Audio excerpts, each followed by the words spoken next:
ಶಿವ. ಶಿವ ಅಂತ ಸುಲಭವಾಗಿ ಹೇಳೋದಾದರೆ ಮಂಗಳ. ಶಿವ ಅನ್ನೋದಕ್ಕೆ ಅನೇಕ ಅರ್ಥಗಳಿದೆ. ಶಿವನನ್ನು ಒಬ್ಬೊಬ್ಬರು ಒಂದೊಂದು ರೀತಿ ಆರಾಧನೆಗೆ ಸರಿಯಾಗಿ ಅವನ ರೂಪನ ನಾವು ತಗೋತೀವಿ. ಶಿವ ಅಂದರೆ ಒಂದು ಅರ್ಥದಲ್ಲಿ ಮಂಗಳ. ಶಿವ ಅಂತಂದರೆ ಕಲ್ಯಾಣಕಾರಕ. ಶಿವನ ಇನ್ನೊಂದು ಹೆಸರು ಶಂಕರ ಅಂತ ಕರಿತೀವಿ. ಶಂ ಅಂದರೆ ಸುಖವನ್ನು ಕೊಡುವವನು ಶಂಕರ. ಅವನನ್ನು ಅನೇಕ ರೀತಿಯಲ್ಲಿ ಆರಾಧನೆ ಮಾಡ್ತೀವಿ. ಒಂದು ಹೇಳಬೇಕು ಅಂದರೆ ಮಾಧ್ವ ಸಂಪ್ರದಾಯದಲ್ಲಿ ಅವನನ್ನು ರುದ್ರ ಅಂತ ಹೇಳಿ ಮನೋಭಿಮಾನಿ ದೇವತೆ ಅಂತ ಹೇಳ್ತಾರೆ.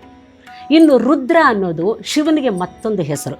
ಅವನು ಹುಟ್ಟಿದ್ದೇ ಶ್ರೀಮದ್ ಭಾಗವತದ ಪ್ರಕಾರ ಬ್ರಹ್ಮ ಸೃಷ್ಟಿ ಮಾಡಬೇಕಾದ್ರೆ ಬ್ರಹ್ಮನ ಈ ಕಣ್ಣಿನ ಹುಬ್ಬಿನಿಂದ ರುದ್ರ ಹುಟ್ಟುತ್ತಾನೆ.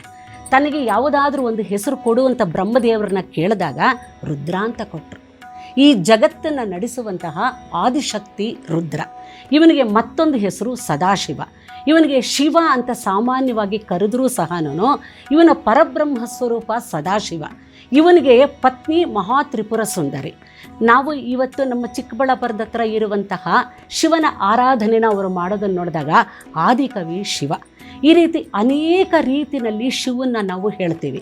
ಈ ಅನೇಕ ಹೆಸರುಗಳನ್ನು ಬರುವಂತಹ ಶಿವನ ಆರಾಧನೆಗೆ ನಾವು ಶಿವರಾತ್ರಿಯ ಆಚರಣೆ ಮಾಡ್ತಾ ಇದ್ದೀವಿ. ಮೊಟ್ಟ ಮೊದಲು ಶಿವರಾತ್ರಿ ಅಂದ ತಕ್ಷಣ ನಮಗೆ ಜ್ಞಾಪಕ ಬರೋದೇ ಉಪವಾಸ, ಜಾಗರಣೆ. ಇನ್ನು ಒಂದು ಮೆಟ್ಟಲು ಮುಂದೆ ಹೋಗಿರೋರಾದರೆ ಧ್ಯಾನ, ತಪಸ್ಸು, ಜಪ, ಪಾರಾಯಣ, ಅಭಿಷೇಕ ಇವುಗಳು ಮತ್ತೊಂದು ಮುಂದಕ್ಕೆ ಹೋದವರು ಇದನ್ನು ಮಾಡ್ತಾರೆ. ಇನ್ನು ಅದಕ್ಕೂ ಹೆಚ್ಚಿನ ಸ್ಥಿತಿನ ತಲುಪದವರು ತಮ್ಮ ಅಂತರಂಗದಲ್ಲಿ ಇರುವಂತಹ ಪರಶಿವನನ್ನು ಧ್ಯಾನಿಸುತ್ತಾ ತಾವು ಆತ್ಮಾನಂದದಲ್ಲಿ ತೊಡಗುತ್ತಾರೆ. ಇದು ಒಂದೊಂದು ರೀತಿ ಸಾಧಕರಿಗೆ ಒಂದೊಂದು. ಇದನ್ನು ನಮಗೆ ಕೃಷ್ಣ ಭಗವದ್ಗೀತೆಯಲ್ಲಿ ಹೇಳ್ತಾರೆ, ಆರ್ತಿ, ಅರ್ಥಾರ್ಥಿ, ಜಿಜ್ಞಾಸು. ಈ ರೀತಿ ಒಬ್ಬೊಬ್ಬರು ಒಂದೊಂದು ರೀತಿಯಲ್ಲಿ ಭಗವಂತನ ಆರಾಧನೆ ಮಾಡ್ತಾರೆ. ಶಿವರಾತ್ರಿ ಅಂದ ತಕ್ಷಣ ನಾನು ಹೇಳಿದೆ ಜಾಗರಣೆ, ಉಪವಾಸ ನಮಗೆ ಜ್ಞಾಪಕ ಬರುತ್ತೆ ಅಂತ. ಯಾವ ರೀತಿ ಉಪವಾಸ ಮಾಡಬೇಕು, ಯಾವ ರೀತಿ ಜಾಗರಣೆ ನಾವು ಮಾಡಬೇಕು ಅಂತ ಹಿಂದಿನಿಂದ ನಮಗೆ ವೇದವ್ಯಾಸರು ಪುರಾಣಗಳಲ್ಲಿ ಕೊಟ್ಟಿದ್ದಾರೆ. ಉಪವಾಸ ಹೇಗೆ ಮಾಡಬೇಕು?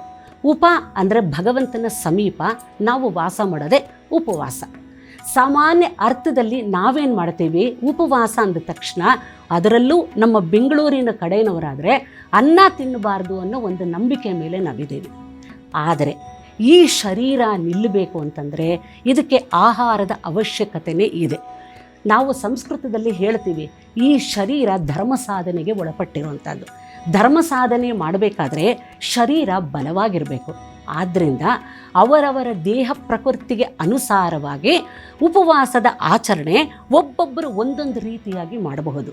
ಒಂದೊಂದು ವಯಸ್ಸಿಗೆ ಒಂದೊಂದು ರೀತಿಯಾದಂತಹ ಉಪವಾಸ. ಸ್ತ್ರೀಯರಿಗೆ ತಗೊಂಡ್ರೆ ಗರ್ಭಿಣಿಯರಿಗೆ ಬೇರೆ ಉಪವಾಸ, ಬಾಣಂತಿಯರಿಗೆ ಬೇರೆ ಉಪವಾಸ, ವಯೋವೃದ್ಧರಿಗೆ ಬೇರೆ ಉಪವಾಸ. ಇವಾಗ ಎಷ್ಟೋ ಜನರಿಗೆ ಈ ಸಕ್ಕರೆ ಕಾಯಿಲೆಗಳು ಇವೆಲ್ಲ ಬಂದಿರೋದ್ರಿಂದ ಅವರ ವೈದ್ಯರು ಏನು ಹೇಳ್ತಾರೋ ಅದಕ್ಕೆ ಸರಿಯಾಗಿ ಆಹಾರನ ತಗೊಂಡು ಉಪವಾಸ ಮಾಡಬೇಕಾಗಿರೋದು ಆಯಾಯ ದೇಹ ಧರ್ಮ. ಈ ರೀತಿ ಉಪವಾಸ ಮಾಡಿದ್ರೆ ಶಿವನೂ ಸಹ ಒಪ್ಕೋತಾನೆ. ಅದಕ್ಕೆ ಉಪವಾಸ ಒಂದೇ ಅರ್ಥ ಅಲ್ಲ, ಒಂದೊಂದು ವಯಸ್ಸಿಗೆ, ಒಂದೊಂದು ಶರೀರದ ಮಟ್ಟಕ್ಕೆ, ಒಂದೊಂದು ಧರ್ಮಕ್ಕೆ ಒಂದೊಂದು ರೀತಿಯಾದಂತಹ ಉಪವಾಸ. ಜಾಗರಣೆ ಅಂತ ಬಂದರೆ ನಾವು ರಾತ್ರಿ ಅಂದರೆ ಸಾಯಂಕಾಲ 6 ಗಂಟೆಯಿಂದ ಬೆಳಗ್ಗೆ 6 ಗಂಟೆಯ ತನಕ ಭಗವಂತನ ಆರಾಧನೆ ಮಾಡ್ತಾ ಜಾಗರಣೆ ಅಂತ ಮಾಡ್ತೀವಿ.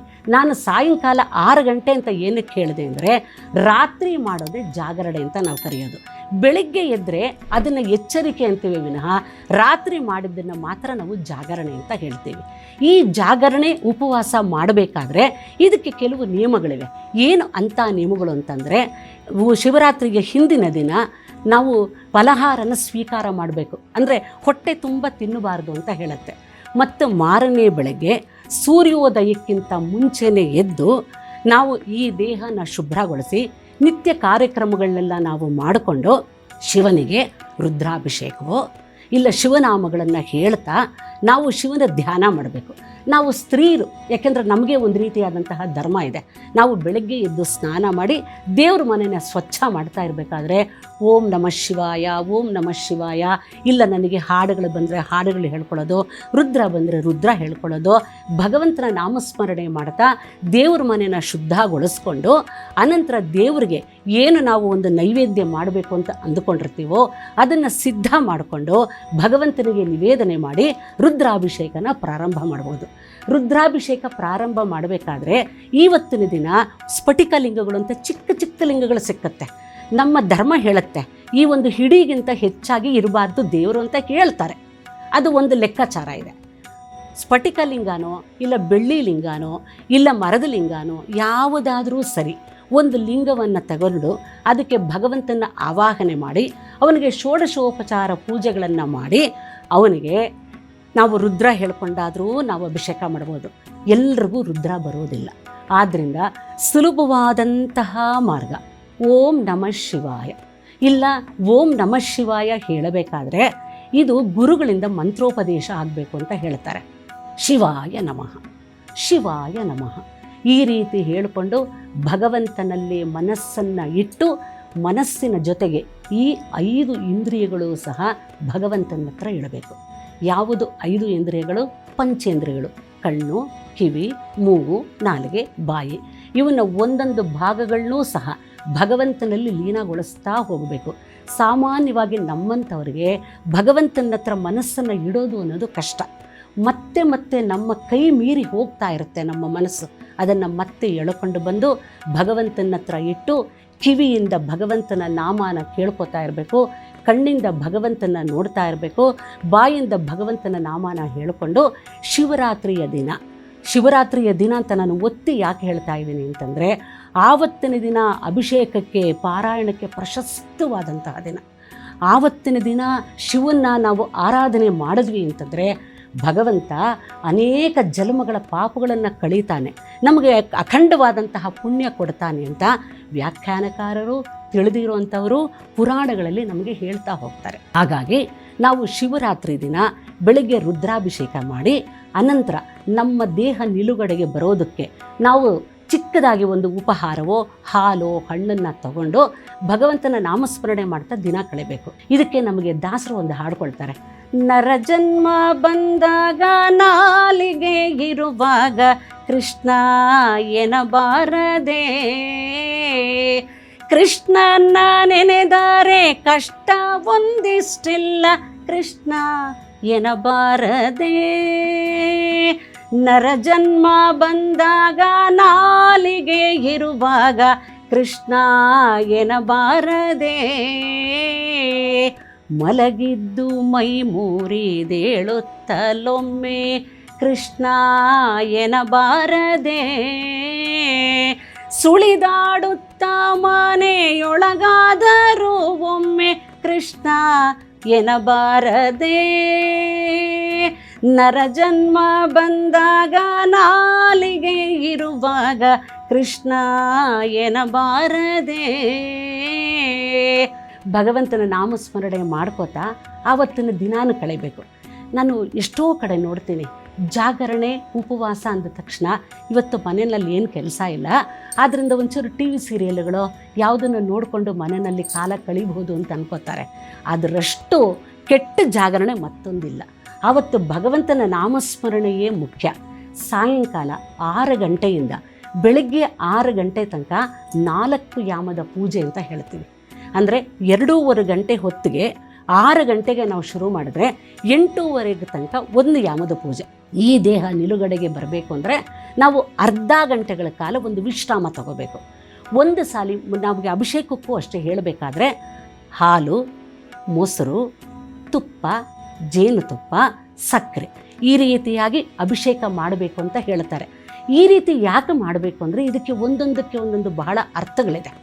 ಈ ಅರ್ಥಗಳನ್ನ ತಿಳ್ಕೊಂಡು ಮಾಡಿದಾಗ ಅದರ ಒಂದು ಫಲ ಬರೋದೇ ಬೇರೆ. ಅದಕ್ಕೆ ಮೊದಲು ಹಾಲು, ಮೊಸರು, ತುಪ್ಪ, ಜೇನುತುಪ್ಪ, ಸಕ್ಕರೆ ಈ ರೀತಿಯಾಗಿ ಒಂದೊಂದು ಯಾಮದಲ್ಲೂ ಪೂಜೆ ಮಾಡ್ಕೊಂಬರ್ಬೇಕು. ಶಿವಪುರಾಣದಲ್ಲಿ, ಸ್ಕಂದ ಪುರಾಣದಲ್ಲಿ ಯಾವುದಕ್ಕೆ ಏನು ನೈವೇದ್ಯಗಳನ್ನ ಇಡಬೇಕು ಅಂತ ಹೇಳಿದೆ. ಆದರೆ ಕಲಿಗಾಲದಲ್ಲಿ ನಾವು ಅಷ್ಟು ಮಾಡೋದಕ್ಕೆ ಖಂಡಿತ ಸಾಧ್ಯ ಇಲ್ಲ. ಅದಕ್ಕೆ ನಮ್ಮ ಮನಸ್ಸು ನಿಲುಗಡೆಗೆ ಬರೋದಕ್ಕೆ ಭಗವಂತನ ಹತ್ರ ಎಷ್ಟು ಸಾಧ್ಯನೋ ಅಷ್ಟನ್ನು ನಾವು ಆರಾಧನೆ ಮಾಡಿಕೊಂಡು ಹೋದರೆ ಶಿವರಾತ್ರಿ ದಿನ ಅದಕ್ಕಿಂತ ಪುಣ್ಯ ಇಲ್ಲ. ಶಿವರಾತ್ರಿ ಹಾಗಾದರೆ ಮಾಘ ಮಾಸದಲ್ಲಿ ಬರುವಂತಹ ಶಿವರಾತ್ರಿನೇ ಅಂತಂದರೆ ಇಲ್ಲ, ಪ್ರತಿ ಮಾಸದಲ್ಲೂ ಶಿವರಾತ್ರಿ ಬರುತ್ತೆ.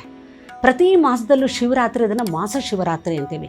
ಮಾಘ ಮಾಸದ ಶಿವರಾತ್ರಿಗೆ ಯಾಕೆ ಇಷ್ಟು ಪ್ರಾಮುಖ್ಯತೆ ನಾವು ಕೊಡ್ತೀವಿ ಅಂದರೆ ಇದಕ್ಕೆ ಶಿವಪುರಾಣ, ಸ್ಕಂದ ಪುರಾಣ, ಭಾಗವತ ಅನೇಕ ಕಥೆಗಳನ್ನ ಹೇಳುತ್ತೆ. ಶಿವಪುರಾಣದ ಪ್ರಕಾರ ಜ್ಯೋತಿರ್ಲಿಂಗ ಮಹಾವಿಷ್ಣು ಬ್ರಹ್ಮನ ಮಧ್ಯದಿಂದ ಅಗ್ನಿಲಿಂಗ ಎದ್ದಿದ್ದ ದಿನವೇ ಈ ಒಂದು ಮಾಘ ಮಾಸ ಶಿವರಾತ್ರಿ ಅಂತ ಹೇಳ್ತೀವಿ. ಪರಮಾತ್ಮ ನೀಲಕಂಠನಾಗಿ ವಿಷವನ್ನು ಕುಡಿದಂತಹ ದಿನ ಇದನ್ನು ಮಾಘ ಮಾಸ ಶಿವರಾತ್ರಿ ಅಂತ ಹೇಳ್ತೀವಿ. ಗಿರಿಜೆ ಶಂಕರನಿಗೆ ಮದುವೆಯಾದಂತಹ ದಿನಾನ ಈ ಮಾಘ ಮಾಸದ ಶಿವರಾತ್ರಿ ಅಂತ ಹೇಳ್ತೀವಿ. ಆದ್ದರಿಂದ ಈ ಮಾಘ ಮಾಸದ ಶಿವರಾತ್ರಿಗೆ ಬಹಳ ಪ್ರಶಸ್ತವಾದಿದೆ. ಈ ಮಾಘ ಮಾಸದ ಶಿವರಾತ್ರಿನಲ್ಲಿ ಎಷ್ಟೋ ದೇವಾಲಯಗಳಲ್ಲಿ ರಾತ್ರಿ ಜಾಗರಣೆ ಸಮಯದಲ್ಲಿ ಗಿರಿಜಾ ಕಲ್ಯಾಣಗಳು, ಭಜನೆಗಳು ಇವನ್ನೆಲ್ಲವೂ ಸಹ ನಡೆಸ್ಕೊಂಡು ಹೋಗ್ತಾ ಇರ್ತೀವಿ. ಆದರೆ ನಾವು ಲೌಕಿಕ ಪ್ರಪಂಚದಲ್ಲಿ ಇರೋದರಿಂದ ನಾವು ಬರೀ ಹರಿಕಥೆಗಳು ಇಲ್ಲ, ನಾವು ಬರೀ ಗಿರಿಜಾ ಕಲ್ಯಾಣಗಳನ್ನು ಮಾಡ್ತಾ ಇದ್ದರೆ ಮನುಷ್ಯ ಒಂದು ರೀತಿಯಾದಂತಹ ನಿದ್ದೆಗೆ ಹೋಗ್ತಾನೆ ಅಂತ ಇದರ ಮಧ್ಯದಲ್ಲಿ ಭಜನೆಗಳಂತೆ ಎಲ್ರಿಗೂ ಸಹ ನನ್ನ ಮನಸ್ಸಿಗೆ ಆಹ್ಲಾದ ಕೊಡುವಂತಹ ಯಾವುದಾದ್ರೂ ಪ್ರಸಂಗಗಳನ್ನ ಇಟ್ಟು ಇಡೀ ರಾತ್ರಿ ಭಗವಂತನ ನಾಮಸ್ಮರಣೆಯಲ್ಲೇ ಜಾಗರಣೆ ಮಾಡಿ ಮತ್ತೆ ಬೆಳಗ್ಗೆ ಎದ್ದು ನಮ್ಮ ನಿತ್ಯ ಕಾರ್ಯಕ್ರಮಗಳನ್ನೆಲ್ಲ ಮುಗಿಸ್ಕೊಂಡು ನಾವು ನಮ್ಮ ಮನೆ ಹತ್ತಿರ ಇರುವಂತಹ ಯಾವುದಾದ್ರೂ ದೇವಾಲಯಗಳಿಗೆ ಹೋಗಿ ಮತ್ತೆ ನಮ್ಮ ಮನೆಯಲ್ಲಿ ಶ್ರೀಶ್ವರನ ಒಂದು ತುಪ್ಪದ ದೀಪ ಇಟ್ಟಾಗ ನಮ್ಮ ಜಾಗರಣೆ ಪೂರ್ತಿ ಆಗುತ್ತೆ ಅಂತ ವ್ಯಾಖ್ಯಾನಕಾರರು ಪುರಾಣಗಳು ಹೇಳುತ್ತೆ. ನನಗೆ ಯಾವಾಗಲೂ ಬರೋದು ಒಂದು ಪ್ರಶ್ನೆ, ಇಷ್ಟನ್ನು ಹಿಂದಿನ ಕಾಲದವರು ಮಾಡೋಕ್ಕೆ ಸಾಧ್ಯ ಆಯಿತು, ಈಗ ಮಾಡೋಕ್ಕೆ ಸಾಧ್ಯನಾ? ಯಾಕೆ ಅಂತೀರಾ? ಇವತ್ತಿನ ದಿನ ಎಲ್ಲ ಸಾಫ್ಟ್ವೇರ್ ಕಂಪನಿಗಳಲ್ಲಿ ಹೆಚ್ಚಾಗಿ ಕೆಲಸಗಳಲ್ಲಿರೋದ್ರಿಂದ ಅವರುಗಳು ಒಬ್ಬರು ರಾತ್ರಿ ಹೊತ್ತು ಲಾಗಿನ್ ಆಗ್ತಾರೆ, ಒಬ್ಬರು ಬೆಳಗ್ಗೆ ಹೊತ್ತು ಲಾಗಿನ್ ಆಗ್ತಾರೆ. ನಾವೇನಾದರೂ ಉದಾಹರಣೆಗೆ ನಮ್ಮ ಮಕ್ಕಳಿಗೆ ನಾವು ಹೇಳಿದ್ರೆ ನೀವು ಶಿವರಾತ್ರಿ ಪಕ್ಕಕ್ಕಿಡೋ, ನಾವು ಫಸ್ಟ್ ಇದನ್ನು ನಮ್ಮ ಕೆಲಸಗಳನ್ನು ಮಾಡೋಣ ಅಂತ ಹೇಳ್ತಾರೆ.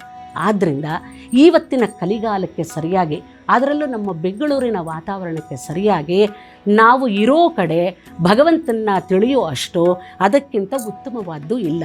ನಾನು ಹೀಗೆ ಅಭಿಷೇಕ ಮಾಡ್ತೀನಿ, ಹೀಗೆ ಜಾಗರಣೆ ಮಾಡ್ತೀನಿ ಅಂತ ಹೇಳಿದ್ರೆ ಇದು ಇವತ್ತಿನ ಕಾಲಕ್ಕೆ, ಏಕೆಂದರೆ ನಮ್ಮ ಮನೆಯಲ್ಲಿ ಇವೆಲ್ಲ ನಡೆಯೋಕ್ಕೆ ತುಂಬ ಕಷ್ಟ ಇದೆ.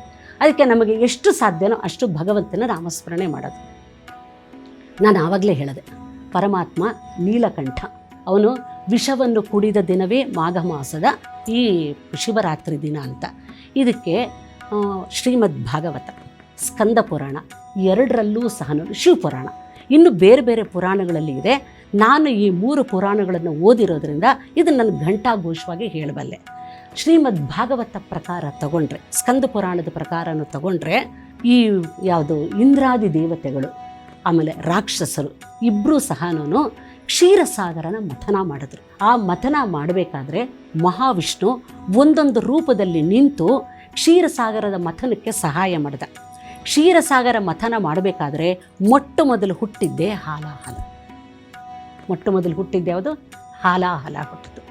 ಈ ಹಾಲಾಹಲನ ಪಾನ ಮಾಡಬೇಕಾದ್ರೆ ಒಬ್ಬ ಕೈಲಾಸದಲ್ಲಿ ತಪಸ್ ಮಾಡ್ತಾ ಇದ್ದ. ಅವನು ಕೈಲಾಸದಲ್ಲಿ ಇದ್ದಾಗ ದೇವರ್ಷಿಗಳು, ರಾಜರ್ಷಿಗಳು ಇವರು ಎಲ್ಲರೂ ಸಹ ಎಷ್ಟೋ ಜನ ಮುನಿಗಳು ಭಗವಂತನ ಕೈಲಾಸದಲ್ಲಿ ಆರಾಧನೆ ಮಾಡ್ತಾ ಕೂತಿದ್ದಾರೆ. ಎಲ್ಲ ದೇವತೆಗಳು, ಅಸುರರು ಎಲ್ಲರೂ ಹೋದರು. ಭಗವಂತ ಪರಮೇಶ್ವರನ ಸ್ತುತಿ ಮಾಡಿದ್ರು.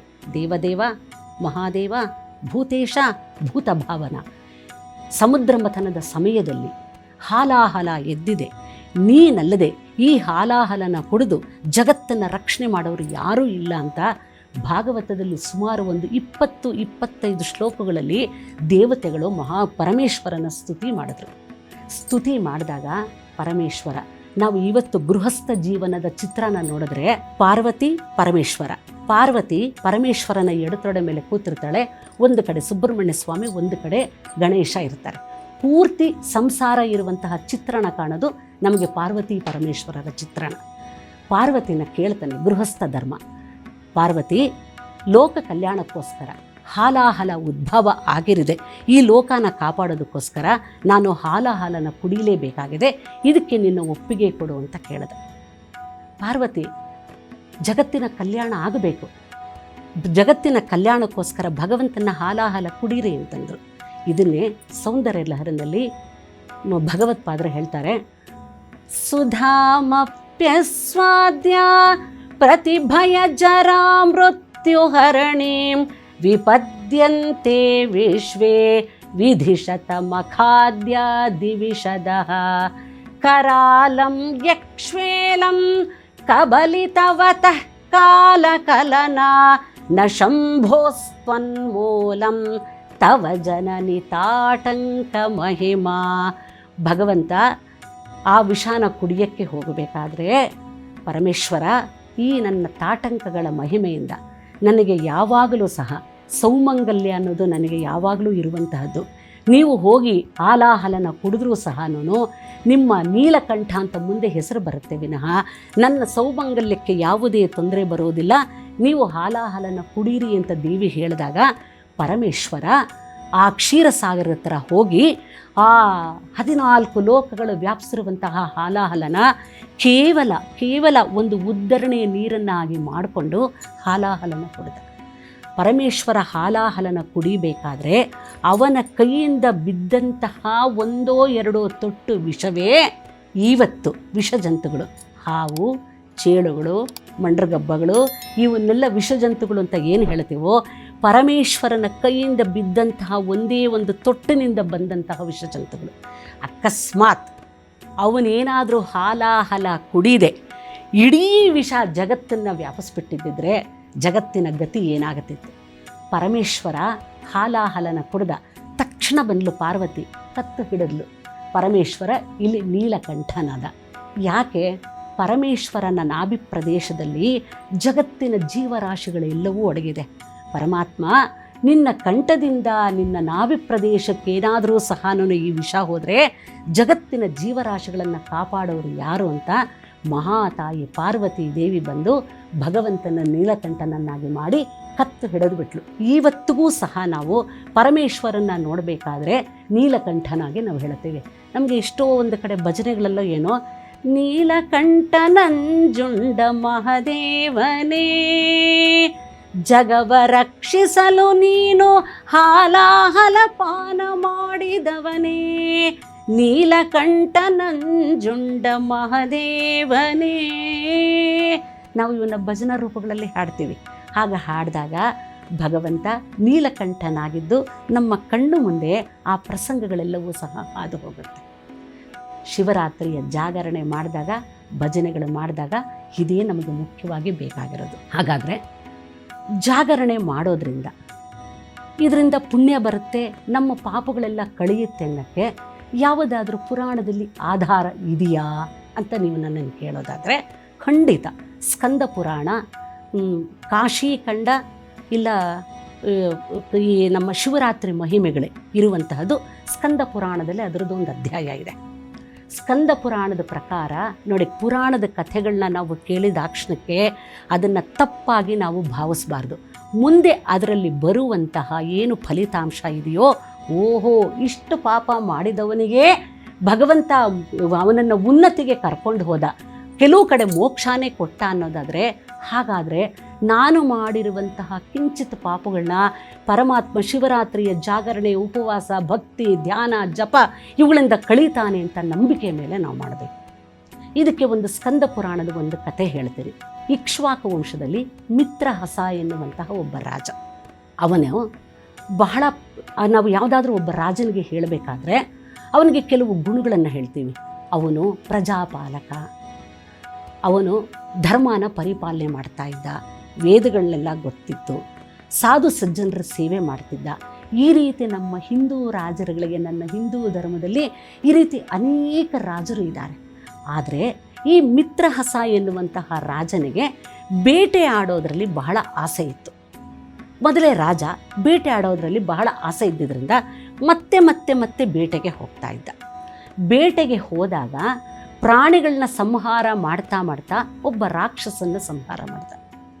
ಆ ರಾಕ್ಷಸನ ತಮ್ಮ ಇವನು ತನ್ನ ಸಹೋದರ ರಾಕ್ಷಸನನ್ನು ಸಂಹಾರ ಮಾಡಿದ್ದು ನೋಡಿ ಇವನ ಮೇಲೆ ಹಾಗೆ ಸಾಧಿಸಬೇಕು ಅಂತ ಹೇಳಿ ಒಬ್ಬ ಬ್ರಾಹ್ಮಣನ ವೇಷದಲ್ಲಿ ಬಂದು ಬಹಳ ಮಧುರವಾಗಿ ಮಾತಾಡ್ತಾನೆ. ನಾನು ನಿನ್ನ ಸೇವಕನಾಗ್ತೀನಿ, ನಿನ್ನ ಸೇವಕನನ್ನಾಗಿ ಮಾಡ್ಕುವಂಥ ಆ ಮಧುರ ಭಾಷೆಗೆ ಮಿತ್ರಹಸ ಎನ್ನುವಂತಹ ರಾಜ ಒಲಿದ. ಅವನನ್ನು ತನ್ನ ಜೊತೆ ಕರ್ಕೊಂಡು ಹೋಗಿ ಬ್ರಾಹ್ಮಣನಾಗಿದ್ದರಿಂದ ಅಡುಗೆ ಮನೆಯಲ್ಲಿ ಅಡುಗೆ ಮಾಡೋಕ್ಕೆ ಅಂತ ಅವನನ್ನು ನೇಮಿಸ್ದ. ಅವನ ಹೆಂಡತಿ ಮಿತ್ರಹಸನ ಹೆಂಡತಿ ಮದಯಂತಿ. ನಳಮಹಾರಾಜನ ಧರ್ಮಪತ್ನಿ ದಮಯಂತಿ ಎಷ್ಟು ಪತಿವ್ರತೆಯಾಗಿದ್ಲೋ ಅಷ್ಟೇ ಪತಿವ್ರತೆಯಾಗಿದ್ಲು ಮದಯಂತಿ. ಮದಯಂತಿ ಅವನನ್ನು ಅಡುಗೆ ಮನೆ ಕೆಲಸಕ್ಕೆ ಒಪ್ಪಿಸಿದ್ಲು. ಹೀಗೆ ಈ ರಾಜನ ರಾಜಸ್ಥಾನಕ್ಕೆ ಬ್ರಾಹ್ಮಣರು ಬಂದಾಗ ವಸಿಷ್ಠರು ಬರ್ತಾರೆ. ವಸಿಷ್ಠರು ಬಂದಾಗ ಇವನು ಇದೇ ಸರಿಯಾದ ಸಮಯ ಅಂತ ಹೇಳಿ ರಾಕ್ಷಸ ಮಾನವನ ಮಾಂಸನ ಬೇಯಿಸಿ ಎಲ್ರಿಗೂ ಸಹ ಊಟಕ್ಕಿಟ್ಟ. ವಸಿಷ್ಠರಿಗೆ ಗೊತ್ತಾಗೋಯ್ತು ಮಾನವನ ಮಾಂಸನ ಇಟ್ಟಿದ್ದಾನೆ ಅಂತ ಹೇಳಿ. ಯಾರೇ ತಪ್ಪು ಮಾಡಿದ್ರು ಅದು ರಾಜನಿಗೆ ತಪ್ಪು ಹೋಗೋದು. ಪುಣ್ಯ ಮಾಡಿದ್ರು ರಾಜನಿಗೆ ಹೋಗುತ್ತೆ, ಪಾಪ ಮಾಡಿದ್ರು ರಾಜನಿಗೆ ಹೋಗುತ್ತೆ. ಹಾಗೆ ರಾಜನಿಗೆ ಶಾಪ ಕೊಟ್ಟರು. ಯಾರು? ವಸಿಷ್ಠರು. ನೀನು ಸುಮಾರು ವರ್ಷಗಳ ಕಾಲ ಕಾಡಿನಲ್ಲಿ ಅಲೆಯುತ್ತಾ ಮಾನವರ ಮಾಂಸವನ್ನು ತಿನ್ನು ಅಂತ ಶಾಪ ಕೊಟ್ಟರು. ಅವನು ಮಿತ್ರಹಸ ಹೇಳಿದ, ನಾನು ಮಾಡದೇ ಇರುವಂತಹ ತಪ್ಪಿಗೆ ನೀವು ನನಗೆ ಶಿಕ್ಷೆ ಕೊಡ್ತಿದ್ದಾರಲ್ಲ, ಇದು ನ್ಯಾಯವಾ ಅಂತ ಹೇಳಿದಾಗ ವಸಿಷ್ಠರು ತಮ್ಮ ಅಂತರ್ದೃಷ್ಟಿಗೆ ಹೋದಾಗ ರಾಕ್ಷಸ ಅಡುಗೆ ಮನೆಯಲ್ಲಿ ಸೇರಿಕೊಂಡು ಮಾಡಿರುವಂತಹ ತಪ್ಪು ಅಂತ ಗೊತ್ತಾಗಿ ತಾವು ಅನೇಕ ವರ್ಷಗಳ ತನಕ ಕೊಟ್ಟಂತಹ ಶಾಪನ 12 ವರ್ಷಕ್ಕೆ ಇಳಿಸಿದ್ರು ಮಿತ್ರಹಸನಿಗೆ. ಶಾಪ ಅಂದಮೇಲೆ ಶಾಪ. ಅವರು ಶಾಪಾನುಗ್ರಹ ಶಕ್ತರು. ಎಷ್ಟು ಬೇಗ ಶಾಪ ಕೊಡ್ತಾರೆ ಅಷ್ಟು ಬೇಗ ಒಲಿಯುವಂಥ ಮಹಾನುಭಾವರು. ಇವನಿಗೆ ಮಿತ್ರಹಸ ಅವನು ರಾಕ್ಷಸ ಆದ, ಕಾಡಿನಲ್ಲಿ ಇದ್ದು ಮಾನವರ ಮಾಂಸ ತಿಂತಾ ಇದ್ದ. ಒಂದು ಸಲ ಆಗ್ತಾನೆ ಮದುವೆಯಾದಂತಹ ದಂಪತಿಗಳು ಕಾಡಿನಲ್ಲಿ ಸಂತೋಷವಾಗಿ ವಿಹಾರ ಮಾಡ್ತಾ ಇರಬೇಕಾದ್ರೆ ಈ ಮಿತ್ರಹಸ ನರಮಾಂಸ ಭಕ್ಷಕನಾದವನು ಹೋಗಿ ಆ ಗಂಡನ ಮಾಂಸನ ತಿನ್ನಕ್ಕೆ ಅಂತ ಹೋದ. ಇನ್ನಿಷ್ಟಿಲ್ಲದೆ ಕೇಳ್ಕೊಂಡ್ಲವನ ಪತ್ನಿ, ನಾವು ಈಗ ತಾನೇ ಮದುವೆ ಆಗಿದ್ದೀವಿ, ನಾವು ಸುಖಾನ ಪಡ್ತಾ ಇದ್ದೀವಿ, ದಯವಿಟ್ಟು ನಮ್ಮನ್ನು ಬಿಟ್ಟುಬಿಡು, ನೀನು ಹಿಂದೆ ರಾಜನಾಗಿದ್ದೆ, ಈಗ ರಾಕ್ಷಸ ದೇಹ ಬಂದಿರೋದ್ರಿಂದ ನೀನು ಮಾನವ ಮಾಂಸ ತಿಂತಿದೀಯ ಅಂತ ಎಷ್ಟು ಹೇಳಿದ್ರು ದೇಹ ರಾಕ್ಷಸನದು ಆಗಿದ್ದರಿಂದ ಮಿತ್ರಹಸ ಕೊನೆಗೂ ಪುರುಷನನ್ನು ಮಾಂಸ ಭಕ್ಷಣೆ ಮಾಡಿದ. ಕೊನೆಗೆ ಆ ಹೆಣ್ಣು ಅವನಿಗೆ ಶಾಪ ಕೊಟ್ಟಳು, ನೀನು ಮತ್ತೆ ಮಾನವ ಜನ್ಮ ಪಡೆದು ನಿನ್ನ ಹೆಂಡತಿಯ ಜೊತೆ ಸಮಾಗಮಕ್ಕೆ ಅಂತ ಹೋದಾಗ ನಿನಗೆ ಸಾವು ಬರುತ್ತೆ ಅಂತ ಹೇಳಿದ್ರು. ಮತ್ತೆ ಮಿತ್ರಹಸ 12 ವರ್ಷ ಶಾಪನ ಮುಕ್ತಿ ಪಡ್ಕೊಂಡು ಮತ್ತೆ ರಾಜನಾಗಿ ತನ್ನ ರಾಜಧಾನಿಗೆ ಬಂದ. ರಾಜಧಾನಿಗೆ ಬಂದಾಗ ಹೆಂಡತಿಯ ಜೊತೆ ಸಮಾಗಮ ಮಾಡಬೇಕು ಅಂತ ಹೋದಾಗ ಹೆಂಡತಿಗೆ ಗೊತ್ತಿತ್ತು ಇವನಿಗೆ ಶಾಪ ಬಂದಿದೆ ಅಂತ. ಅವನಿಗೆ ಅದನ್ನು ಎಚ್ಚರಿಸಿದಾಗ ಅವನು ಮಿತ್ರಹಸ ಕೊನೆಗೆ ತಾನು ಕಾಡಿಗೆ ಹೋಗಿ ಅನೇಕ ವರ್ಷಗಳ ತನಕ ಈ ಮಾಘ ಮಾಸ ಶಿವರಾತ್ರಿಯ ದಿನವೇ ಭಗವಂತನ ಆರಾಧನೆ ಮಾಡ್ತಾ ಇರಬೇಕಾದ್ರೆ ಅಲ್ಲಿಗೆ ಬಂದಂತಹ ಋಷಿ ಮುನಿಗಳು ಹೇಳಿದ್ರು, ನೀನು ಗೋಕರ್ಣಕ್ಕೆ ಹೋಗು. ಗೋಕರ್ಣದಲ್ಲಿ ಮಾಘ ಮಾಸದಲ್ಲಿ ಬರುವಂತಹ ಶಿವರಾತ್ರಿಯ ದಿನ ಶಿವನನ್ನು ಕೂತು ಜಪ, ತಪಸ್ಸು, ಧ್ಯಾನ, ಪಾರಾಯಣ, ಅಭಿಷೇಕ, ಉಪವಾಸ, ಜಾಗರಣೆ ಇವನ್ನ ನಿನ್ನ ಪಂಚೇಂದ್ರಗಳು ಎಲ್ಲವನ್ನೂ ಸಹ ಭಗವಂತನ ಹತ್ರ ಇಟ್ಟು ನೀನು ಪೂಜೆ ಮಾಡಿದಾಗ ನಿನಗೆ ಬಂದಂತಹ ಈ ಶಾಪಗಳು, ನೀನು ರಾಕ್ಷಸ ಜನ್ಮದಲ್ಲಿ ಮಾಡಿರುವಂತಹ ಪಾಪ ನಿನಗೆ ಹೋಗುತ್ತೆ ಅಂತ ಹೇಳಿದಾಗ ಆ ಮಿತ್ರಹಸ ಎನ್ನುವಂತಹ ರಾಜ ಗೋಕರ್ಣಕ್ಕೆ ಬಂದು ಇಂದ್ರಿಯಗಳನ್ನ ನಿಗ್ರಹ ಮಾಡಿ, ನಾನು ಇಂದ್ರಿಯಗಳನ್ನ ನಿಗ್ರಹ ಮಾಡಂತ ಒಂದು ವಾಕ್ಯದಲ್ಲಿ ಒಂದು ಪದದಲ್ಲಿ ಹೇಳ್ತೀನಿ, ಇಂದ್ರಿಯನ ನಿಗ್ರಹ ಮಾಡೋದು ಬಹಳ ಕಷ್ಟ. ಇಂದ್ರಿಯನ ನಿಗ್ರಹ ಮಾಡಿ ಗೋಕರ್ಣದಲ್ಲಿ ಶಿವನನ್ನು ಆರಾಧನೆ ಮಾಡಿದ್ದ ಫಲವಾಗಿ ಯಾವತ್ತು ಮಾಡ್ದ? ಮಾಘ ಮಾಸ ಶಿವರಾತ್ರಿಯ ದಿನ ಪರಮೇಶ್ವರ ಗೋಕರ್ಣದಲ್ಲಿ ಗೋಕರ್ಣೇಶ್ವರನ ಆರಾಧನೆ ಮಾಡಿದ್ರಿಂದ ಪರಮೇಶ್ವರ ಅವನಿಗೆ ಮೋಕ್ಷನೇ ಕೊಟ್ಟ. ಈ ರೀತಿ ನಮ್ಮ ಪುರಾಣದಲ್ಲಿ ಅನೇಕ ಕಥೆಗಳು ನಮಗೆ ಬರುತ್ತೆ. ಆ ಪುರಾಣದ ಕಥೆಗಳನ್ನ ಓದಿದಾಗ ನಮಗೆ ಶಿವನ ಮೇಲಿನ ಭಕ್ತಿ, ಪಾರಾಯಣ ಮಾಡಬೇಕು, ಇವೆಲ್ಲವೂ ಸಹ ನಮಗೂ ಜಾಸ್ತಿ ಆಗುತ್ತೆ. ನಮಗೆ ಎಷ್ಟೆಷ್ಟು ಸಾಧ್ಯವೋ, ನಮಗೇನು ಕೂತ್ಕೊಂಡೆ ಜಪ ಮಾಡಬೇಕು ಅಂತ ನಾನು ಯಾರಿಗೂ ಹೇಳಲ್ಲ.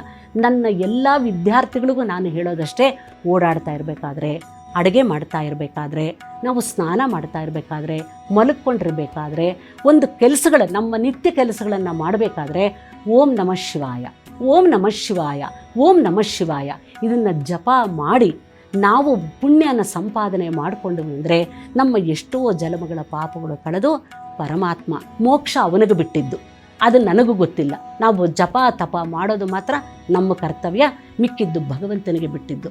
ಶಿವರಾತ್ರಿ ದಿನ ನಾವು ಆರಂಭ ಮಾಡೋದೇ ಓಂ ನಮಃ ಶಿವಾಯ.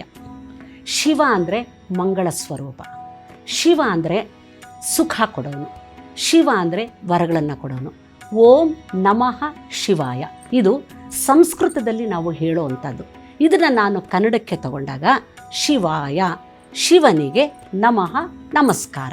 ಅದಕ್ಕೆ ಓಂಕಾರ ಸೇರಿಕೊಂಡಾಗ ನಮಗೆಲ್ರಿಗೂ ಗೊತ್ತು, ಓಂ ಅಂದರೆ ಪರಬ್ರಹ್ಮ ಶಕ್ತಿ ಅಂತ. ಆ ಪರಬ್ರಹ್ಮ ಶಕ್ತಿನ ನಾವು ಮೊದಲು ನುಡಿದು ಓಂ ನಮಃ ಶಿವಾಯ ಅಂತ ನಾವು ಹೇಳ್ತೀವಿ. ಇದು ಜಗತ್ತಿಗೆ ಬಂದಿದ್ದು, ನಾನು ಲಲಿತಾ ಸಹಸ್ರನಾಮದ ವ್ಯಾಖ್ಯಾನ ಓದಿದ್ದ ಪ್ರಕಾರ ಎಲ್ಲ ದೇವತೆಗಳು ಎಲ್ಲರೂ ಸಹ ಭಾಗೀರಥಿ ನದಿ ತೀರದಲ್ಲಿ ಕೂತ್ಕೊಂಡು ಮಹಾತಾಯಿನ ತಪಸ್ಸು ಅವರವರಿಗೆ ತೋಚಿದ ಹಾಗೆ ಯಜ್ಞ ಯಾಗಾದಿಗಳನ್ನು ಮಾಡ್ತಾ ಇದ್ದಾಗ ತ್ರಿಪುರ ಸುಂದರಿ ದೇವಿ ಬಂದು, ನಿಮ್ಮ ಈ ಬಂಡಾಸುರನಿಂದ ನೀವು ಉಪಟಳನ ನೀವು ತಡ್ಕೋಬೇಕು ಅಂತಂದರೆ ನನ್ನ ಮೂಲ ಸ್ವರೂಪದ ಪ್ರಕೃತಿ ಪುರುಷ ರೂಪವಾಗಿರುವಂತಹ ಪುರುಷನ ರೂಪವೇ ಶಿವ. ಶಿವ ಎಂದರೆ ಜಗತ್ತಿಗೆ ಮಂಗಳವನ್ನು ಕೊಡುವವನಾಗಿರೋದ್ರಿಂದ ಅವನನ್ನು ಶಿವ ಅಂತ ಕರೆಯೋದ್ರಿಂದ ಸುಲಭವಾಗಿ ಎಲ್ಲರೂ ಓಂ ನಮಃ ಶಿವಾಯ ಅಂತ ಎಲ್ಲರೂ ಜಪ ಮಾಡ್ಕೋಬೋದು. ಇದನ್ನು ಮಾಡ್ಕೋಬೇಕಾದ್ರೆ ನಮಗೆ ಪುರಾಣದ ಪ್ರಸಂಗಗಳು, ನಾನು ಹೇಳಿದೆ ಭಾಗೀರಥಿ ನದಿ ತೀರದಲ್ಲಿ ಎಲ್ಲ ದೇವತೆಗಳು ಕೂತ್ಕೊಂಡು ತಪಸ್ಸು ಮಾಡ್ತಾ ಇರಬೇಕಾದ್ರೆ ಮಹಾತಾಯಿ ತ್ರಿಪುರ ಸುಂದರಿ ಬಂದು ಪರಮೇಶ್ವರನನ್ನು ಆವಾಹನೆ ಅಲ್ಲಿ ಕರೆದು ಇವರು ಮಾಡುತ್ತಿರುವಂತಹ ತಪಸ್ಸಿಗೆ ಫಲಾನ ಕೊಡು ಅಂತ ಅಂದಾಗ ಶಿವ ತನ್ನ ಚಿತ್ ಅಗ್ನಿಯಿಂದ ಮಹಾತಾಯಿ ಒಂದು ಹೋಮದ ಕೊಂಡ ಶುರು ಮಾಡಿದ. ಅದಕ್ಕೆ ನಾವು ಚಿದಗ್ನಿಕೊಂಡ ಸಂಭೂತ ದೇವ ಕಾರ್ಯ ಸಮುದ್ಯತ ಅಂತೀವಿ. ಶಿವ ಅಂದರೆ ಮಂಗಳಗಳನ್ನು ಕೊಡುವುದರಿಂದ ಅವನಿಗೆ ಶಿವ ಅಂತ, ಎಲ್ಲರೂ ಸುಲಭವಾಗಿ ಉಚ್ಚಾರಣೆ ಮಾಡೋದರಿಂದ ಅವನಿಗೆ ಶಿವ ಅಂತ ಹೇಳ್ತೀವಿ.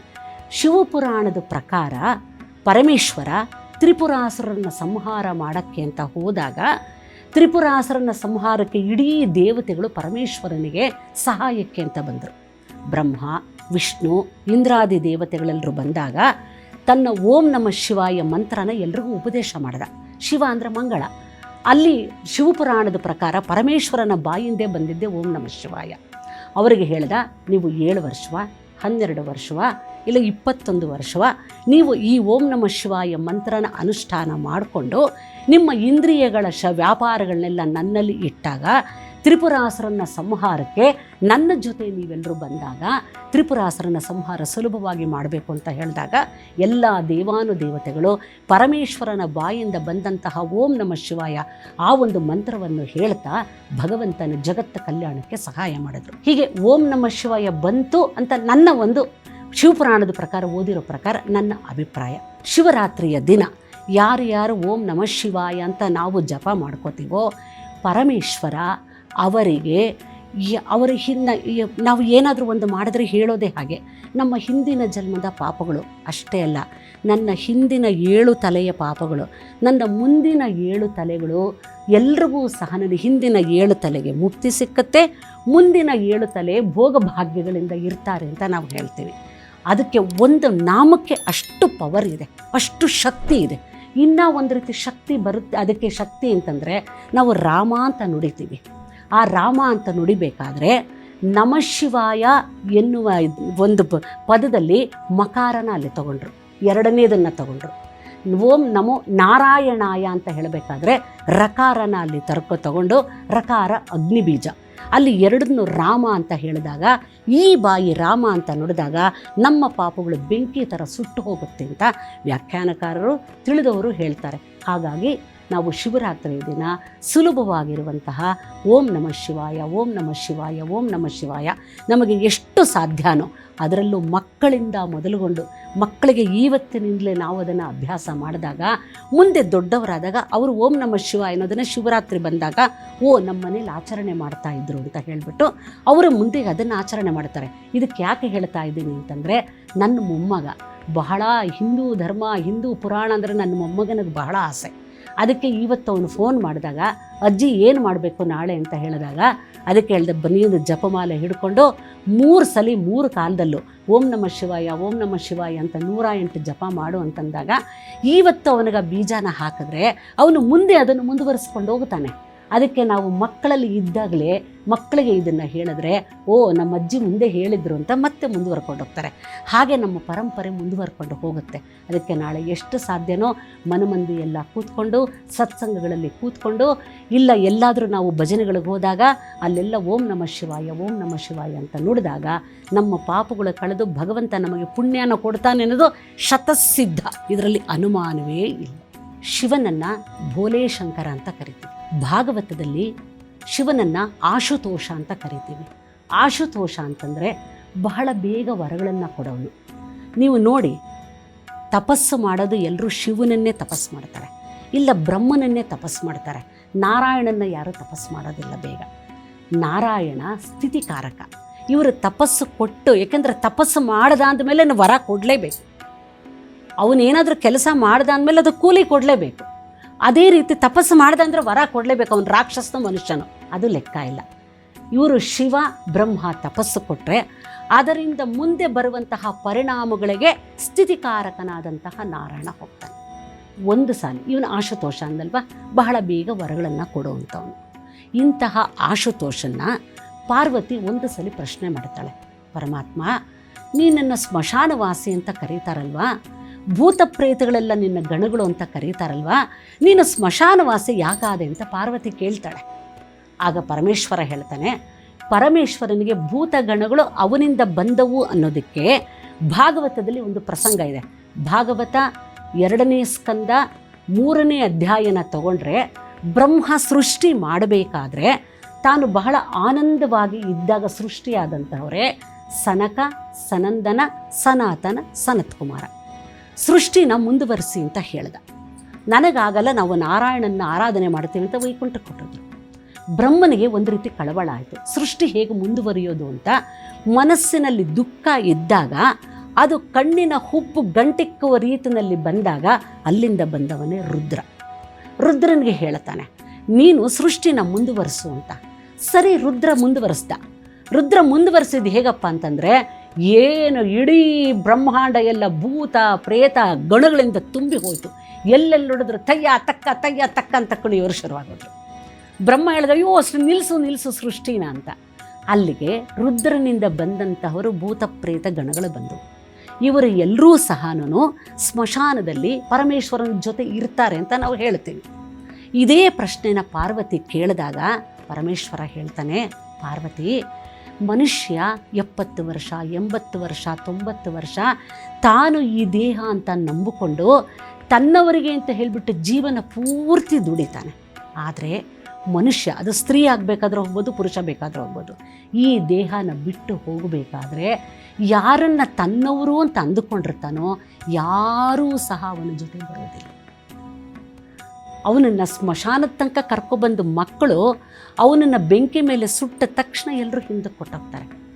ಆಗ ಮನುಷ್ಯ, ನಾನು ಕೇವಲ ಜೀವನ ಪೂರ್ತಿ ನಿನ್ನನ್ನು ಮರೆತು ಬರೀ ಭೋಗಭಾಗ್ಯಗಳಲ್ಲೇ ನಾನು ಜೀವನ ಕಳೆದ್ನಲ್ವಾ, ನಾನು ನಿನ್ನ ಜಪ ತಪ ಧ್ಯಾನ ಏನೂ ಮಾಡಲಿಲ್ವಲ್ಲ, ಪರಮೇಶ್ವರ ನೀನೇ ನನ್ನನ್ನು ಕಾಪಾಡು ಅಂತ ಹೇಳಿದಾಗ ಪಾರ್ವತಿ ಅವನನ್ನು ಕಾಪಾಡೋದಕ್ಕೆ ನಾನು ಸ್ಮಶಾನವಾಸಿಯಾದೆ. ಲೋಕ ಕಲ್ಯಾಣಕ್ಕೋಸ್ಕರ ನಾನು ಸ್ಮಶಾನವಾಸಿಯಾದೆ. ಈ ನನ್ನ ಜಗತ್ತಿನ ಮಕ್ಕಳನ್ನ ಕಾಪಾಡೋರು ಯಾರು?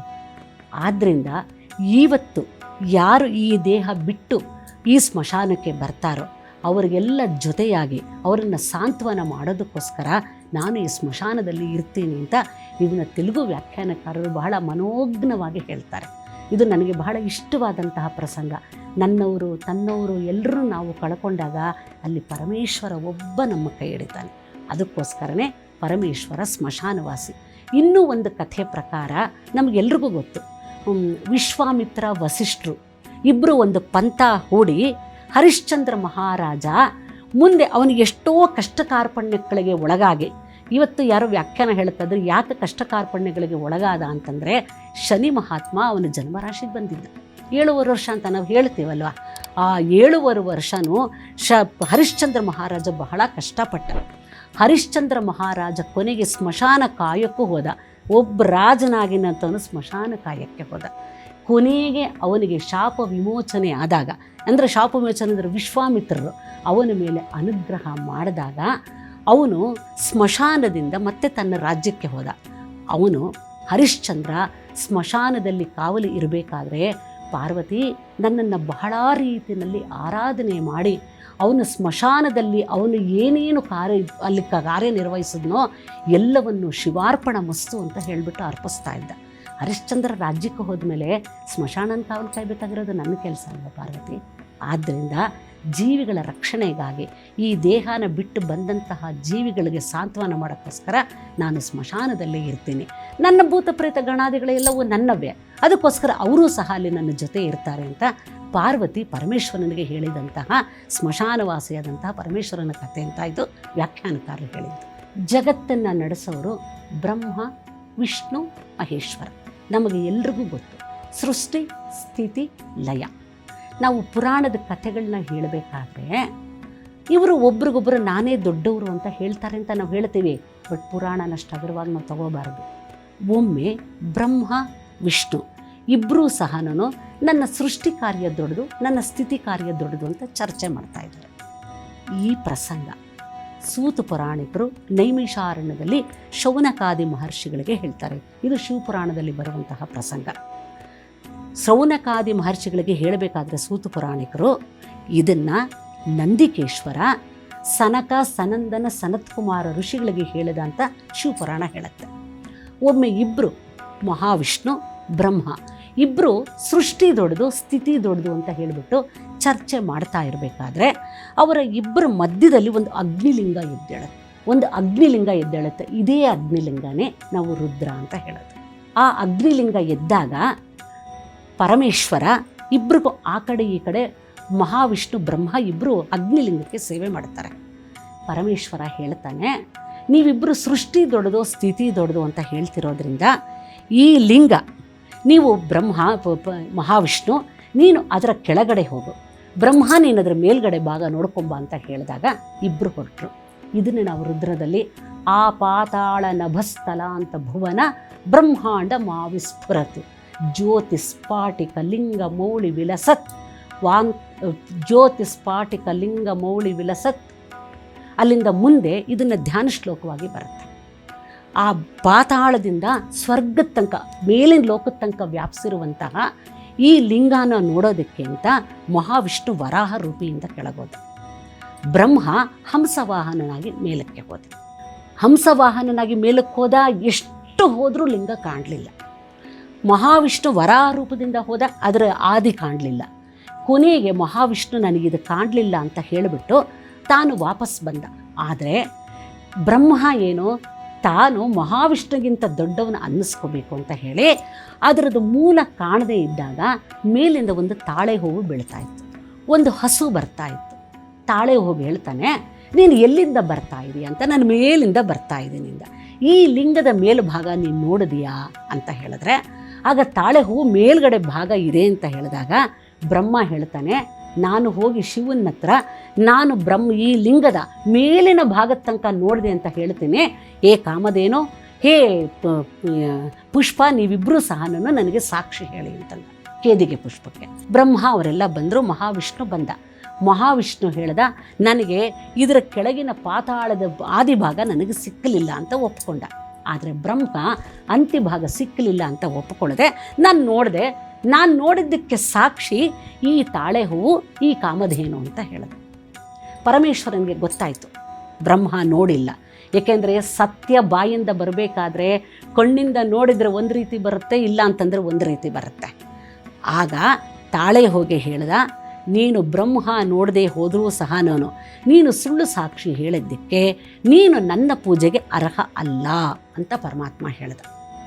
ಕಾಮಧೇನು ಬಂತು, ನೀನು ಸುಳ್ಳು ಸಾಕ್ಷಿ ಹೇಳಿದ್ದಕ್ಕೆ ನಿನಗೂ ಸಹ 33 ಕೋಟಿ ದೇವತೆಗಳು ನಿನ್ನಲ್ಲಿ ಇದ್ದಿದ್ದರಿಂದ ನೀನು ಸಾಕ್ಷಿ ಹೇಳಬೇಕಾದ್ರೆ ಏನು ಹೇಳದೆ, ಮಹಾವಿಷ್ಣು ಕಡೆ ತಿರುಗಿ ಬಾಲದಲ್ಲಿ ಬ್ರಹ್ಮ ನೋಡಲಿಲ್ಲ ಅಂತ ಹೇಳಿದೆ, ಮುಖದಲ್ಲಿ ಬ್ರಹ್ಮ ನೋಡಿದೆ ಅಂತ ಹೇಳಿದೆ. ಆದ್ದರಿಂದ ನಿನ್ನ ಮುಖದ ಭಾಗಕ್ಕಿಂತ ನಿನ್ನ ಬಾಲದ ಭಾಗ ಶ್ರೇಷ್ಠತೆ ಪಡೀಲಿ ಅಂತ ಪರಮೇಶ್ವರ ಕಾಮಧೇನುಗೆ ವರ ಕೊಟ್ಟ. ಇವತ್ತಿಗೂ ಸಹ ನಾವು ಕಾಮಧೇನುನ ನೋಡಿದ್ರೆ ಬಾಲದ ಭಾಗ ನಾವು ಮುಖಕ್ಕೆ ನಮಸ್ಕಾರ ಮಾಡೋದಕ್ಕಿಂತ ಬಾಲಕ್ಕೆ ನಮಸ್ಕಾರ ಮಾಡ್ಕೊಳ್ಳೋದು ನಾವು ಜಾಸ್ತಿ. ನಮಗಿಂತ ಉತ್ತರ ಭಾರತದವರು ಈ ಹಸುವಿನ ಬಾಲನ ನೋಡಿದ್ರೆ 3 ಸಲ ಪಟ ಪಟ ಪಟ ಹೊಡ್ಕೊತಾರೆ. ಅಂದರೆ ನಮ್ಮ ಪಾಪಗಳು ಕಳೆಯಿತು ಅಂತ. ಯಾರಿಗಾದರೂ ಮಗು ಈ ಮಾಲೆ ಹಾಕ್ಕೊಂಡು ಹುಟ್ಟಿದೆ ಅಂತಂದರೆ ಇವತ್ತು 2ನೇ ಸಲ ಜನ್ಮ ಪಡೀತು ಅಂತ ಕಾಮಧೇನುವಿನ ಕೆಳಗೆ ನಾವು ತಗೋತೀವಿ ಮಗುನ. ಹಾಗೆ ತಗೊಂಡಾಗ 2ನೇ ಸಲ ಪ್ರಸವ ಆಗಿ ಮಗು ಬಂತು. ಆ ಮಗು ಹುಟ್ಟಬೇಕಾದ್ರೆ ಏನು ದೋಷಗಳಿದೆ ಅದು ಕಳೀತು ಅಂತ ಇವತ್ತಿಗೂ ನಾವು ಕಾಮಧೇನನ್ನು ಅದೇ ರೀತಿ ಪೂಜೆ ಮಾಡಿ ನಮಗೆ ಆ ನಂಬಿಕೆಗಳು ನಮಗಿದೆ. ಹಾಗಾಗಿ ಕಾಮಧೇನು ಹಿಂದೆ ಭಾಗ ಅದಕ್ಕೆ ಪ್ರಶಸ್ತಿ ಪಡ್ಕೊತು. ಪರಮೇಶ್ವರ ತಾಂಡವ ನೃತ್ಯ ಮಾಡ್ತಾನೆ. ಯಾವಾಗ ತಾಂಡವ ನೃತ್ಯ ಮಾಡ್ತಾನೆ? ಸಂಹಾರ ಬೇಕಾದ್ರೆಲ್ಲ ತಾಂಡವ ನೃತ್ಯ. ಎಲ್ಲಿ ತಪ್ಪು ಅನ್ನುತ್ತೋ ಅಲ್ಲಿ ತಾಂಡವ ನೃತ್ಯ ಮಾಡ್ತಾನೆ. ಬ್ರಹ್ಮ ತಪ್ಪು ನುಡಿದಿದ್ದರಿಂದ ಪರಮೇಶ್ವರ ತಾಂಡವ ನೃತ್ಯ ಮಾಡಿದ. ಅಲ್ಲಿ ಹುಟ್ಟಿದವನೇ ಕಾಲಭೈರವ. ಕಾಲಭೈರವ ಯಾರು? ನಾವು ಕಾಶಿನಲ್ಲಿ ಕಾಶಿ ಕ್ಷೇತ್ರದ ಅಧಿದೇವತೆ ಅಂತ ಹೇಳಿಬಿಟ್ಟು ಕಾಲಭೈರವನ್ನ ಪೂಜೆ ಮಾಡ್ತೀವಿ. ಹಾಗೆ ಬಂದವನೇ ಕಾಲಭೈರವ. ಬ್ರಹ್ಮನಿಗೆ ಅದುವರೆಗೂ 5 ಮುಖಗಳಿತ್ತು. ಆ 5 ಮುಖಗಳಲ್ಲಿ ಕಾಲಭೈರವ ಏನು ಮಾಡ್ದ? ಅವನ ಮೇಲುಗಡೆ ಭಾಗನ ಚಿವುಟದ. ಆ ಚಿವುಟಿದಾಗ ಆ ಒಂದು ಬ್ರಹ್ಮನ ತಲೆ ಪರಮೇಶ್ವರನ ಕೈಯಲ್ಲಿ ಕಪಾಲವಾಗಿ ಬಂತು. ಆ ಕಪಾಲವಾಗಿ ಬಂದಿದ್ದೇ ನಾವು ಎಷ್ಟೋ ಕಡೆ ಕಥೆಗಳು ಓದ್ತೀವಿ, ಚಲನಚಿತ್ರಗಳಲ್ಲಿ ನೋಡ್ತೀವಿ. ಕಪಾಲ ಪರಮೇಶ್ವರನ ಕೈಗೆ ಅಂಟ್ಕೊಂಡು ಬಿಡ್ತು. ಆ ಕಪಾಲದಿಂದ ಪರಮೇಶ್ವರನಿಗೆ ಮುಕ್ತಿ ಸಿಕ್ಕಲೇ ಇಲ್ಲ. ಎಲ್ಲೆಲ್ಲೋ ಅಲದ. ಕೊನೆಗೆ ಕಾಶಿ ಕ್ಷೇತ್ರದಲ್ಲಿ ಪಾರ್ವತಿ ಅನ್ನಪೂರ್ಣೇಶ್ವರಿಯಾಗಿ ನೆಲೆಸಿದಾಳೆ. ಮಹಾವಿಷ್ಣು ಹೇಳ್ದ, ಪರಮೇಶ್ವರ ನೀನು ಕಾಶಿ ಕ್ಷೇತ್ರಕ್ಕೆ ಹೋಗು, ಅಲ್ಲಿ ಪಾರ್ವತಿ ಅನ್ನಪೂರ್ಣೇಶ್ವರಿಯಾಗಿ ನೆಲೆಸಿದಾಳೆ, ಅವಳು ನಿನಗೆ ಭಿಕ್ಷೆ ಇಟ್ಲು ಅಂತಂದರೆ ನಿನ್ನ ಕೈಯಿಗೆ ಬಂದಂತಹ ಬ್ರಹ್ಮನ ಒಂದು ತಲೆಯ ಕಪಾಲ ನಿನ್ನ ಕೈಯಿಂದ ಹೋಗುತ್ತೆ ಅಂತ ಹೇಳಿದಾಗ ಪರಮೇಶ್ವರ ಕಾಶಿ ಕ್ಷೇತ್ರಕ್ಕೆ ಹೋಗಿ ಅನ್ನಪೂರ್ಣೇಶ್ವರಿ ಹತ್ರ ಭಿಕ್ಷೆಯನ್ನು ಸ್ವೀಕಾರ ಮಾಡಿಕೊಂಡಾಗ ಬ್ರಹ್ಮನ ತಲೆ ಕಪಾಲವಾಗಿ ಬಂದಂತಹ ಈಶ್ವರನ ಕೈಯಿಂದ ಅದು ಹೊರಟಾಯಿತು. ಕೆಲವು ಕಡೆ ಹೇಳ್ತಾರೆ ಅದು ಗಂಗಾ ನದಿನಲ್ಲಿ ಬಿತ್ತು ಅಂತ ಹೇಳ್ತಾರೆ, ಕೆಲವು ಕಡೆ ಹೇಳ್ತಾರೆ ಮಣಿಕರ್ಣಿಕಾ ಘಟ್ಟದಲ್ಲಿ ಬಿತ್ತು ಅಂತ ಹೇಳ್ತಾರೆ. ಏನೇ ಇರಲಿ, ಒಟ್ಟಿನಲ್ಲಿ ಆ ಬ್ರಹ್ಮ ಕಪಾಲದಿಂದ ಅನ್ನಪೂರ್ಣೇಶ್ವರಿ ಭಿಕ್ಷೆ ಹಾಕಿದ್ರಿಂದ ಪರಮೇಶ್ವರನಿಗೆ ಕಪಾಲದಿಂದ ಮೋಕ್ಷ ಸಿಕ್ತು. ಹೀಗೆ ಒಂದೊಂದು ಕಥೆಗಳು, ಶಿವನ ಮಹಿಮೆಗಳು, ಶಿವನ ಲೀಲೆಗಳು ನಮ್ಮ ಪುರಾಣಗಳನ್ನ ತೆಗೆದು ಓದಿದ್ರೆ ಎಷ್ಟು ಇದೆ. ವೇದವ್ಯಾಸರು ಎಷ್ಟು ಜ್ಞಾನನ ಕೊಟ್ಟರು.